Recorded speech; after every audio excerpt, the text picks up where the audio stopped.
You could walk right past it and never know what it was. That's the first thing.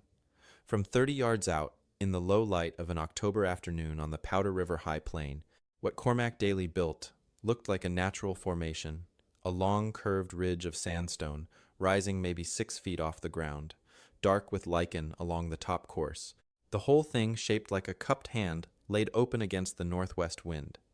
No door visible, no chimney you'd recognize, just rock, a lot of it. The hands from the Mulvane spread. The ones who rode the fence line along Willow Creek called it the Irishman's Folly. The ones who were being generous called it that. The others had shorter names for it, things you'd say about a man who'd spent the better part of 4 months moving stone when he could have been earning wages, or sleeping, or doing anything that made sense in the autumn of 1886. There was a cattle range out there that needed tending, and here was this lean, gray-haired drifter hauling rock up out of a dry creek bed like the labor itself was the point. Cormac was 44 years old. He'd been moving since he was 19.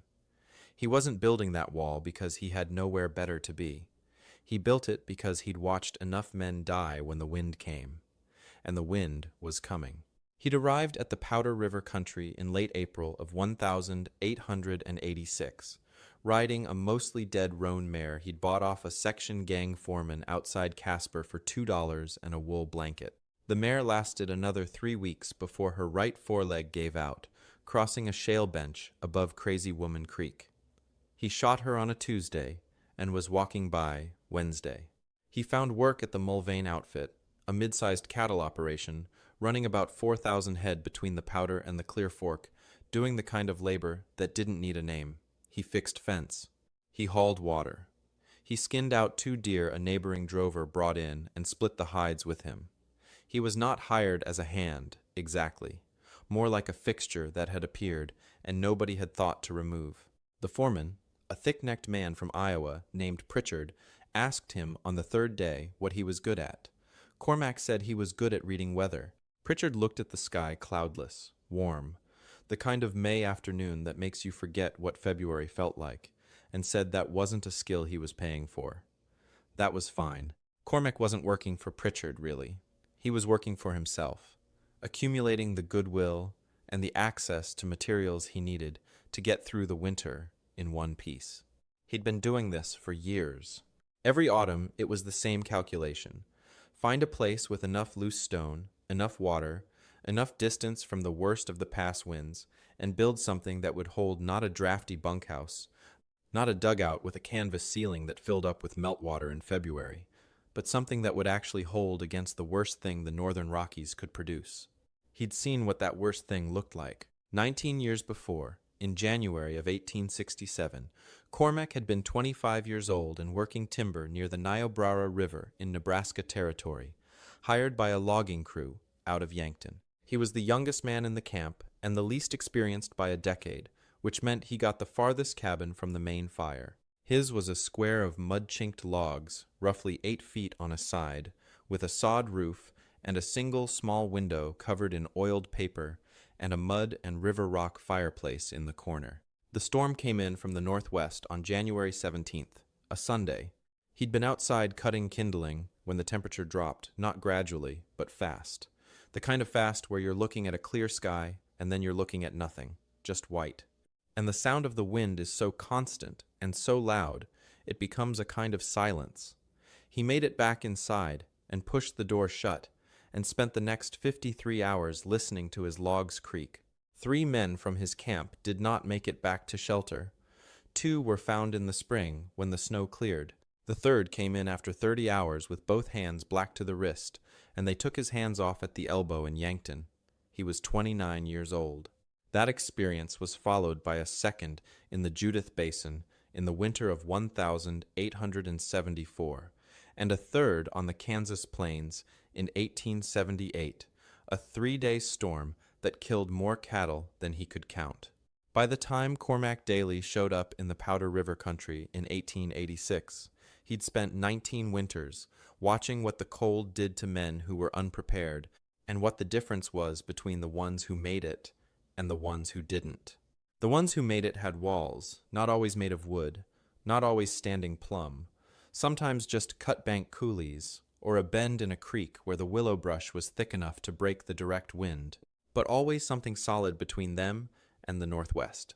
He'd started thinking about stone because of an old Scotsman he'd worked with on a railroad gang out of Cheyenne in 1879, a man named Fergus Macrae, who'd grown up in Sutherland, in the far north of Scotland, where the winter wind comes off the North Sea and takes everything with it that isn't bolted down or buried.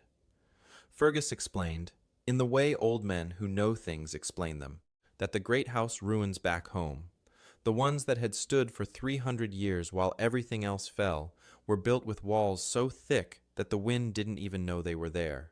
"You're not building a wall against the cold," Fergus told him one evening in a Cheyenne boarding house, nursing a pint he'd been working on for 2 hours.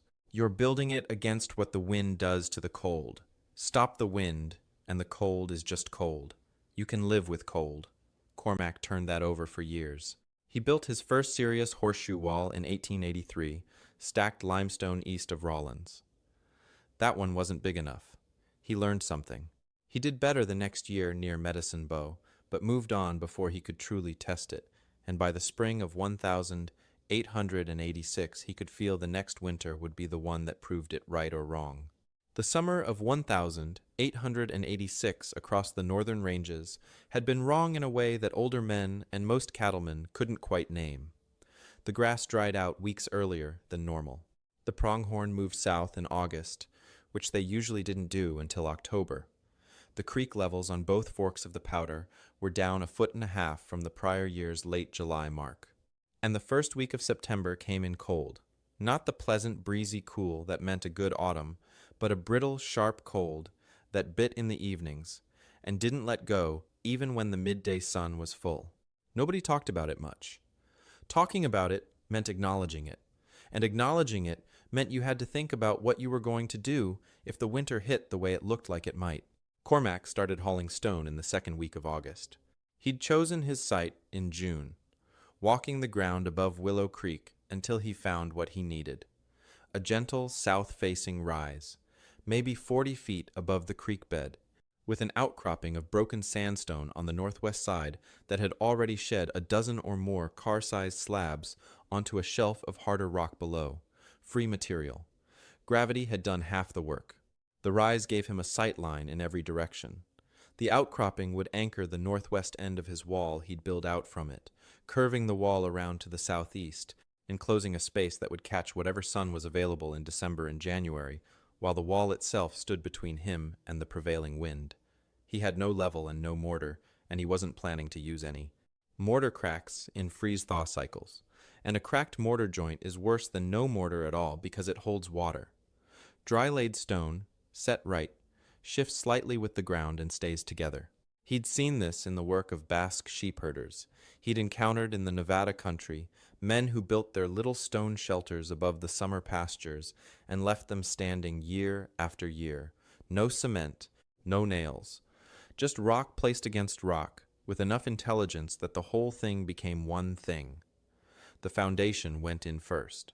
Largest stones, buried deep enough that the frost line wouldn't heave them. He dug out the top 6 inches of soil along his planned wall line and set the 2-foot base stones directly on the undisturbed clay beneath. Then the second course, slightly inset from the first. That inward taper a batter was what kept a tall wall from pushing out at the top under its own weight or the pressure of a snowdrift. He set through stones every 3 to 4 feet in height, wide flat pieces that spanned both faces of the wall and tied the whole thing together. Without them, a wall is just 2 separate rows of stone leaning on each other. By mid-September, the wall was 5 feet tall on the long northwest face. 12 feet of it ran straight off the outcropping, then curved around to the south, gradual enough that the stonework didn't bind at the corners. By the 1st of October, it was 6 feet tall, and the inside of the curve was dark even at noon. He was sleeping in the Mulvane bunkhouse most nights, riding out to the site in the early mornings, and working until his hands were too stiff to place stone cleanly. Pritchard watched this with the particular expression of a man who doesn't understand something but can't bring himself to forbid it. The other hands were less subtle. A ranch hand named Cord, 22 years old, and confident the way 22-year-olds get when nothing really bad has happened to them yet, rode out to the site one afternoon in late September, and sat on his horse watching. "What is that supposed to be?" Cord asked. "A wall," Cormac said. "I can see it's a wall. What's behind it?" "Eventually me," Cord laughed. He rode back to the bunkhouse and told the others that the Irishman was building a fort out of creek rock. This became the story. Cormac's fort. The Irishman's folly. He didn't mind. Let them laugh. He'd seen what happened to the men who didn't build anything. He needed the wall to be 7 feet tall to do what he wanted it to do. The physics of this are not complicated. A wall creates a sheltered zone on its leeward side, the downwind side, roughly equal to 10 times its height. A 5-foot wall shelters 50 feet of ground.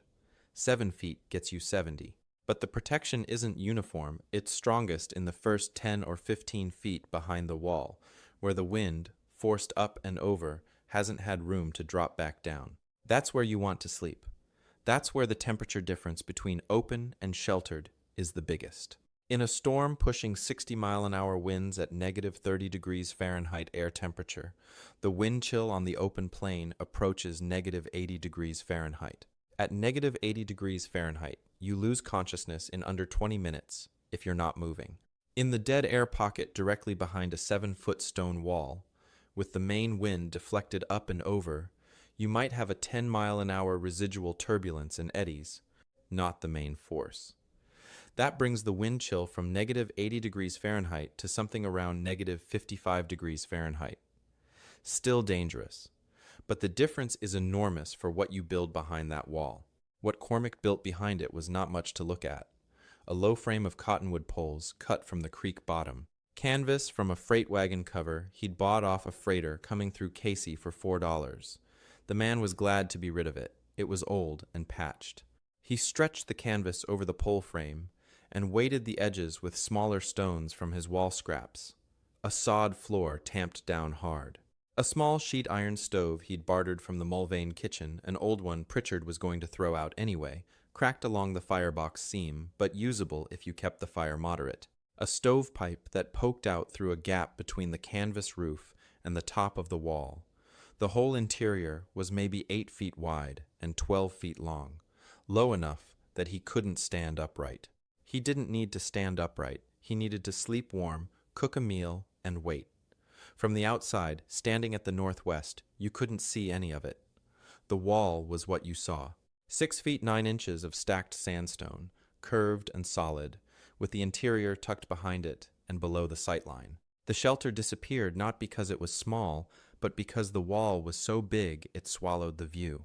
He moved in on the 14th of October, 1886, figuring he had 4 weeks before the serious cold arrived. October was cold, but manageable. He cut a cord and a half of firewood from the cottonwood stands along the creek and dragged it up the rise. He killed 2 mule deer in the 2nd week of October and hung the quarters from the cottonwood poles inside the shelter where they'd freeze solid and keep. He had dried beans, 2 sacks of cornmeal, coffee, and a small amount of salt pork from the Mulvane cook, traded for help digging out a stuck wagon wheel in September. He had matches, 63 of them, counted carefully, and kept in a tin box wrapped in cloth to hold off the humidity. 63 matches for an entire winter. Every match was a decision. The Mulvane hands moved the cattle down off the summer range by mid-October, 2 weeks earlier than usual. Pritchard didn't say why.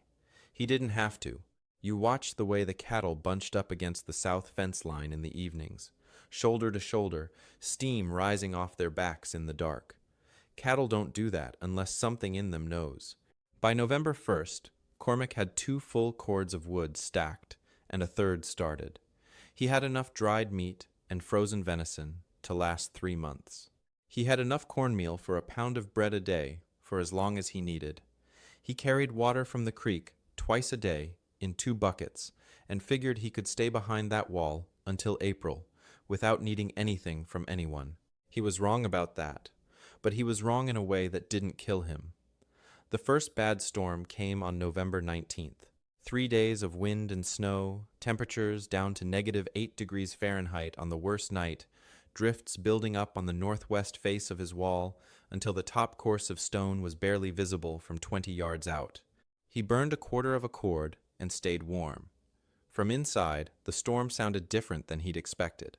He'd thought the wall would be loud, stone, conducting sound, the whole structure vibrating. Instead, it was almost quiet. The wind roared somewhere above the wall's top course, a sound at a remove, like hearing a creak from a distance. The canvas shook slightly on the south end, where the wall's protection wasn't complete.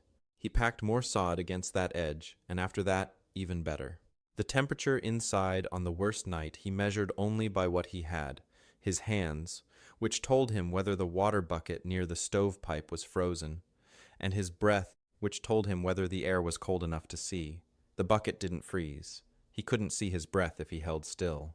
December came in relatively mild cold, yes, but the kind of cold you could function in. He used this time well, adding 2 more courses of stone to the east return of his wall, and chinked the larger gaps with flat stone shims and dried grass packed tight. He cut another half cord of wood. He also started keeping a log, not a diary, just a practical record. Temperature estimates, wind direction, how much wood he burned in a given night. He was accumulating something, not data in any scientific sense, just the careful observation of a man who intends to do this again and wants to do it better. On December 18th, Cord rode out from the bunkhouse to see how the Irishman was doing. He found Cormac sitting outside the south open end of his horseshoe wall in the midday sun, drinking coffee from a tin cup, wearing a wool coat, but no hat and no gloves. Cord looked at the wall. He looked at the canvas roof, barely visible above the wall's interior. He looked at Cormac, who looked entirely comfortable. "You're actually living in there," Cord said. "Through the middle of March," Cormac said. "You're crazy." "Could be." He offered Cord a cup of coffee. Cord took it. They sat for a few minutes without saying anything.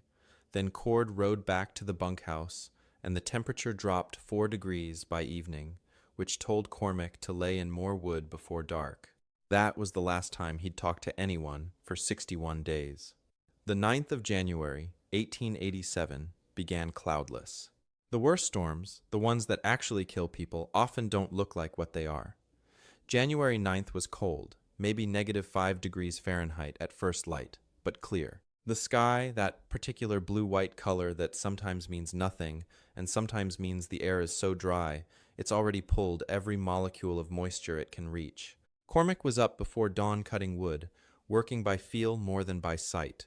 He had a lantern, but he was saving the oil. By 8 in the morning, the sky to the northwest had changed color, not to gray, but to a yellow-brown he'd seen once before, in Kansas, in 1878, and he put down his axe and looked at it for a while.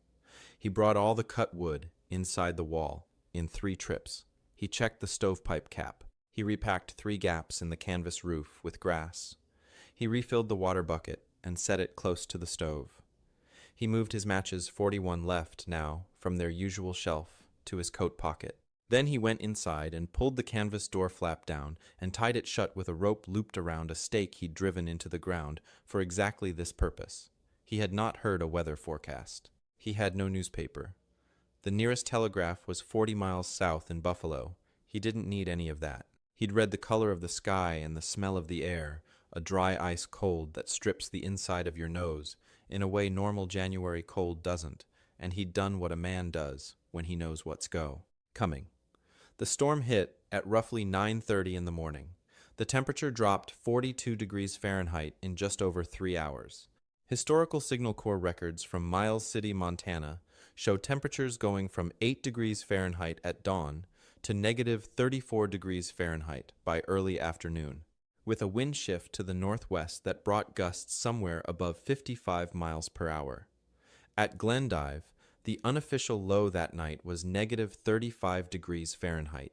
At the OH Ranch in the Judith Basin, 200 miles northwest, a 22-year-old night herder named Charlie Russell was sketching a gaunt steer standing alone in the snow on a postcard, a painting that would eventually be called "Waiting for a Chinook," and sent it to the ranch owner. In lieu of the optimistic report the owner had been expecting, the cattle were already dying by the thousands. At Miles City, newspapers later reported 14-foot drifts in the main street by the following morning. On the Powder River Plain, Cormac Daly heard the storm arrive, the way you hear a train from a long distance first. A low, steady sound, then louder, then a sound so comprehensive it stopped being something you could hear and became something you lived inside of. He lay on his cot with his coat on and one hand resting on the stovepipe to make sure it was still standing, and he listened to the wall take the full weight of it. He could feel the vibration low, almost below hearing, the way a very large bell feels when you're standing close to it. The sandstone transmitted the force of the wind the way thick lumber transmits a blow to a nail. You feel it, but the wood doesn't move. He'd mortised the largest throughstones into the outcropping itself, on the northwest end, anchoring the whole structure to bedrock. The foundation stones were buried 3 feet down, below the frost line. He'd tapered the wall narrower at the top than at the base, so the wind pressed down on it rather than tipping it outward. The wall held its position, and he built the fire to moderate just enough to hold the interior above freezing and lay there and listen to the storm for 11 hours. The temperature on the worst night, January 9th into January 10th, was somewhere between -30 degrees Fahrenheit and -40 degrees Fahrenheit on the Powder River Plain, based on what the Signal Corps recorded at the nearest stations and what Cormac wrote in his log later. Wind gusts he estimated at 50 to 60 miles an hour, based on what he could hear through the stone and the fact that snow came in almost horizontally on the brief occasions when he cracked the canvas door to check outside conditions. He checked 3 times. Each time he opened the door, the temperature inside dropped fast enough to feel it in his fingers within seconds.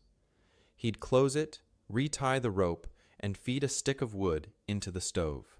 Total wood burned that first terrible night. 11 pieces. He'd cut every piece himself and knew their size. 11 pieces, maybe 30 pounds of cottonwood. In the open, a man needs a fire roughly the size of a small campfire to stay alive at -30 degrees Fahrenheit, burning continuously, and that fire burns perhaps 3 to 4 times what Cormac burned in his sheltered, walled space. He was warm with room to spare, watching his fuel supply hold its level in a way that would have seemed impossible in any other situation. The canvas roof held. He'd braced the roof poles at 3 points with short struts angled against the wall's inner face, which kept the canvas from ballooning up in the swirling downdraft. It flapped. It made noise. It didn't tear. He slept for 4 hours somewhere in the middle of the night, which he considered later to be the truest measure of how secure the wall had made him feel. You don't sleep in a storm unless some part of you believes you're safe. He'd never slept through a storm before. Not once in 19 winters of exposure to them had he been calm enough, and he slept because the wall worked exactly the way he'd built it to work. The storm ran for 3 days, not the same intensity throughout, but consistently severe, the temperature staying at or below -20 degrees Fahrenheit, the wind dropping occasionally to 30 miles an hour before surging back. He burned 41 pieces of wood across those 3 days. He ate cornbread and salt pork. He wrote in his log every evening. On the morning of January 12th, he cut the rope on the canvas door and pushed through the drift that had built up against it 4 feet of hard-packed snow on the south face, where the downdraft came around the east end of the wall and stepped outside. The plain was white to every horizon, a complete flat, broken only by the irregular black shapes of cottonwood stands that hadn't been buried. His firewood stack, protected inside the wall, was dry. His water bucket, kept next to the stove, was liquid. His hands were warm. He walked to the west end of his wall and looked northwest, where the storm had come from. Blue sky now, that sharp January blue after a storm, cold enough to hurt your teeth when you breathed in, cold in the open and behind him, in the horseshoe of the wall, noticeably and measurably less cold. He went back inside and wrote in his log, "Wall held, 3 days, -30 or below, used 41 pieces, roof held, water didn't freeze, slept Jan 9 into Jan 10, approximately 4 hours, everything I wanted." Then he made coffee. He didn't know what was happening 40 miles north until 3 weeks later. What was happening was a disaster. The Great Die-Up of 1886 to 1887 the winter that ended the open-range cattle era across the northern Rockies, killed 60% of the cattle in some Montana counties, and the losses in Wyoming ran nearly as high in exposed areas. The Mulvane spread lost 1,100 head in January alone. The Powder River country got it as bad as anywhere. Pritchard's crew spent February and March riding fence and finding carcasses, which was the only work there was to do. Two of the Mulvane hands wintered without adequate shelter, a common situation on the northern ranges, where the assumption had always been that a hard winter was survivable in a drafty line shack if you had enough firewood. That assumption turned out to be badly wrong in January of 1887.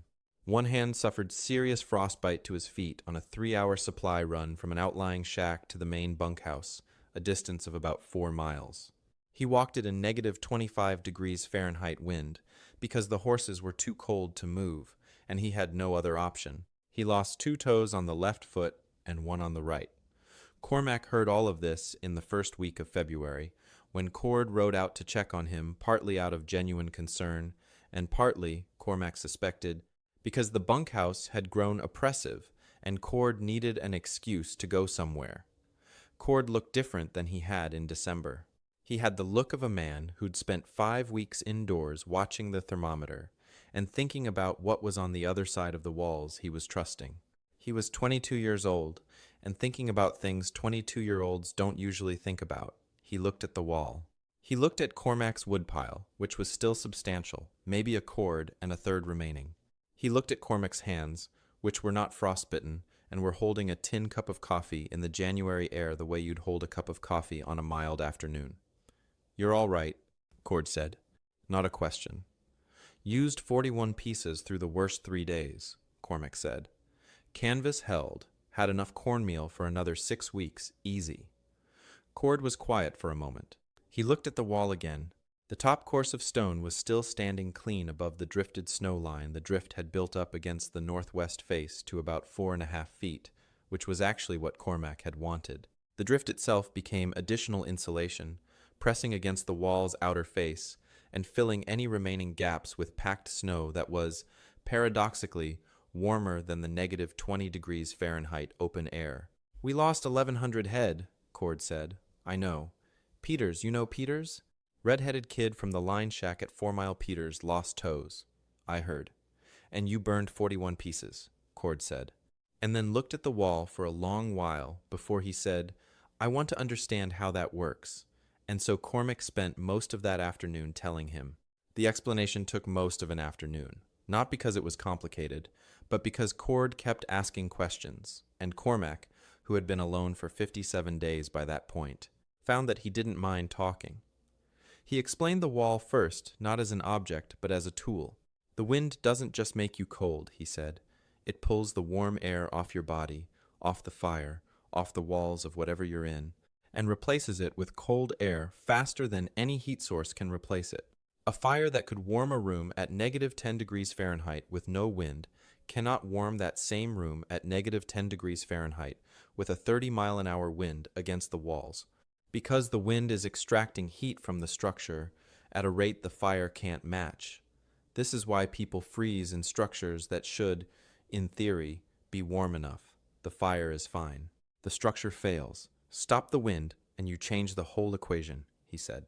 "A stone wall stops it not by being warm, since stone has no warmth of its own in January, but by being a physical obstacle the wind cannot move. The air gets deflected up and over, and on the leeward side you get a zone of relative calm extending roughly 10 times the wall's height. 7 feet of wall buys you 70 feet of protection. In that zone, the wind might still be doing 5 or 10 miles per hour from eddy currents, but the main force is gone, and a fire in that zone is fighting a manageable opponent." He explained the horseshoe shape, which concentrated the calm on 3 sides and left only the southeast open, where the winter sun could still reach the interior at low angles. He explained the height and the taper, why he'd gone to 7 feet instead of 5. Not because 5 wouldn't work, but because 5 would work 60% as well. And in a genuine crisis, the difference between 60% and 90% of your intended protection is the difference between making it and not. He explained how the through stones bound the two faces into one structure rather than two rows leaning on each other. Cord listened to all of it. He had the frontier laborer's habit of carrying information in his body, rather than on paper absorbing a skill, the way a carpenter absorbs joinery, by watching and then doing until the doing is automatic. He filed what Cormac was telling him somewhere. Before he rode back, he looked at the wall one last time. How long did it take to build it? He asked. September through the first week of October. Call it 5 weeks of full days, another 2 weeks of partial days. That's a lot of labor for one winter's shelter, Cormac shrugged. Peters lost his toes. Cord nodded once. He mounted up and rode toward the Mulvane bunkhouse, and Cormac went back inside and put a piece of wood in the stove and wrote in his log for a while. He walked out in the first week of April, 1887, with his bedroll, his tin cup, his log, and a coffee pot. He left the stove too heavy to carry, and the canvas and the pole frame. He left the wall. Obviously, you don't move a wall. He rode to Buffalo, borrowing a horse from Pritchard, who offered it without being asked, which was a change. He spent 3 days in a boarding house, eating proper food, and writing letters to former fellow laborers, whose addresses he still had, describing in general terms what he'd done and what he'd observed. He wasn't sure any of them would arrive. He sent them anyway. He spent one afternoon talking to a man named Alton Griggs, who'd spent the previous winter managing a line shack north of town. Griggs had survived by staying put and rationing fuel, but he'd run his wood supply to within 48 hours of nothing by mid-February, and spent those last weeks genuinely frightened. He was thinking about what to do differently, and Cormac told him about the wall. Griggs was practical 40 years old, from Pennsylvania originally, had been in Wyoming since 1879. He'd worked masonry on a crew in his early 20s, which meant he already understood through stones and batter and why mortar fails in freeze-thaw country. He grasped the concept faster than most would. "Where'd you get the idea for the horseshoe shape?" Griggs asked. "Old Scotsman," Cormac said. "Shepherd's Wall, not an original idea." "Shepherd's Wall," Griggs said, and he seemed to be filing that too. He went back to the Powder River country the following autumn, partly because he knew the ground, and partly because he wanted to see his wall again. It was still standing. The drift that had built up against the northwest face over the winter had melted and left a faint stain of fine sand and debris on the stone. The drift's mineralized content, settling out as the snow went. The top course had held. The through stones were where he'd put them. The east return needed one more course. As he'd noted in February, he could see the gap clearly now in September light. He spent 3 days adding that course. Then he cut and stacked 2.5 cords of wood inside the wall, a full cord more than the previous year. He patched the canvas in 4 places and built a better stovepipe cap from sheet tin salvaged from a discarded coal oil can. He ran the stove hot on a test night in mid-October, air temperature at 22 degrees Fahrenheit and no wind to speak of, and sat inside and read a section of a 3-year-old newspaper he'd found in the Buffalo boarding house. He read it twice because he didn't have another. Cord came out in November, watched him for a while, and then said he'd been thinking about building a windbreak at the 4-mile line shack, not as elaborate as Cormac's wall, but a shorter north-facing arc, stone, maybe 4 feet tall, something to take the direct wind off the cabin wall. Cormac said that would work, but to go at least 5 feet. 4 feet of protection wasn't 4/5 of 5 feet of protection. The relationship wasn't linear. At 5 feet, you crossed some threshold where the downwind protection improved meaningfully, not just incrementally. He wasn't sure exactly where that threshold sat, and he said so, but 5 feet was where he'd start. He drew Cord a rough plan for the foundation work on a piece of board, how deep to go, what size stones for the base course, where to put the through stones. Cord built that windbreak the following spring. He didn't talk about it much. He'd needed a project, and the logic made sense to him, and it stood through the next 2 winters. He spent the spring and summer of 1,888 inches the Judith Basin, working for a sheep outfit out of Lewistown, a man named Fenton, who ran about 3,000 ewes on the benchland south of town. More useful, it turned out, than Fenton had expected, because Cormac spent July and August building a stone windbreak at the main winter camp above the south bench, a long, low wall this time, only 4 feet tall but running nearly 60 feet in an arc, oriented to deflect the northwest wind away from the area where the sheep would be penned. He chinked the wall tighter than any he'd built before, having learned from the Powder River winters what a wind-driven gap let through. Fenton watched with an expression.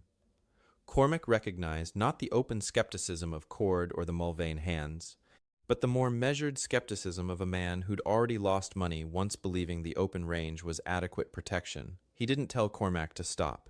He watched. The sheep spent the winter of 1888 to 1889 behind that wall. Fenton lost 11 sheep to a 4-day January storm, about 3% of his total flock. The outfit south of him, with no windbreak infrastructure, lost 20 to 30%. North of him, an outfit running without any winter sheltering program whatsoever, had losses that Fenton, when he heard the number later, recorded in his own log only as ruinous. 11 sheep out of 3,000, 3%. Fenton hired Cormac back the following spring and paid him $1 more a month. There's something that happens when an idea starts to move. It doesn't announce itself. The men who build the second windbreak because they saw the first don't necessarily know they're part of something. They just did. A thing that made sense, given what they'd observed. And the men who built the third wall and the fourth may never have heard of Cormac Daly or the Powder River Wall or 41 pieces of wood through 3 days at negative 30 degrees Fahrenheit. Cord built his windbreak at the 4-mile line shack in 1888. Alton Griggs built one north of Buffalo in 1889, and he was a better mason than either Cormac or Cord, so his went up faster and stood truer. A man named Haverstock, who'd overwintered at the Mulvane, spread in 1887 and heard the story through Cord, built one in the Bighorn country in 1890, and he sent a brief letter about it to a ranching publication out of Denver that printed a short item the following year under the heading Stone Wind Breaks for Winter Camps. The item didn't mention Cormac. Haverstock's letter didn't mention him either. Haverstock hadn't been told the original source, only the technique. Cord, who had seen the original wall and understood everything Cormac had explained, had passed it on the way you pass on a useful piece of knowledge, by demonstrating it, not by crediting it. The technique spread without his name attached to it. By the time Cormac Daly was 52, he'd built 7 windbreak walls on 7 different winter camps in Wyoming, Montana, and southern Idaho. None of them were as large as the original Powder River Wall, which was sized for one man's shelter. The later ones were adapted to what they were needed for longer walls for sheep camps, shorter ones for line shacks, one L-shaped wall on the Idaho high desert that had to work against wind from 2 directions simultaneously, and which he was never entirely happy with. He gave his log to Fenton when he left the Judith Basin for the last time, in the spring of 1892. He didn't have strong feelings about leaving it behind. The log was a practical document, and Fenton was a practical man who would use it. Fenton did. He referred to it several times when building additional windbreaks on his range properties over the following decade. He lent it to a neighboring rancher in 1895, who made a copy of the temperature and fuel consumption records. That copy eventually found its way through the haphazard chain of custody that documents travel by in ranch country to a county extension office, where it sat in a drawer for 20 years. Cormac worked until he was 58. He wintered in Boise, Idaho in his last years, which was mild enough that he didn't need a wall, just a rented room and a stove. He died in 1900, the same year the last great open-range cattle outfits in Wyoming were fencing their range. The era he'd spent his life moving through was ending.